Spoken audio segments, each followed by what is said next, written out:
সুপ্রিয় শিক্ষার্থী, আমি রাজশাহী ভাবের প্রতিটা রুলসই ধারাবাহিকভাবে আপনাদের সামনে আলোচনা করব।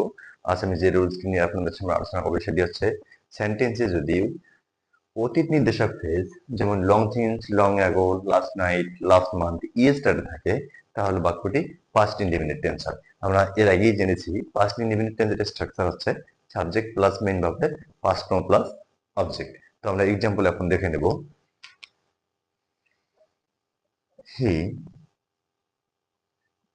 Call me last night. সেন্টেন্সে যেহেতু লাস্ট নাইট আছে অর্থাৎ অতীত নির্দেশক ফ্রেজ আছে তাহলে সেন্টেন্সটি কি হবে? পাস্ট ইনডিফিনিট টেন্স হবে। পাস্ট ইনডিফিনিট টেন্সের স্ট্রাকচার হচ্ছে সাবজেক্ট প্লাস মেইন ভার্বের পাস্ট ফর্ম। তাহলে হি কলের ফার্স্ট ফর্ম হচ্ছে কল্ড।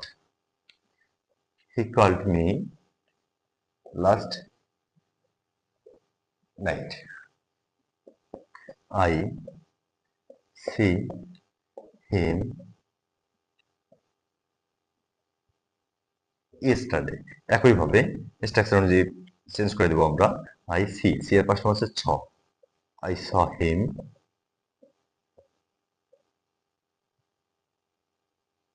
ইয়েস্টারডে, অর্থাৎ আমি গতকাল তাকে দেখেছি। এখানে ইয়েস্টারডে আছে বিদায় বাক্যটি পাস্ট ইনডিফিনিট টেন্স হবে।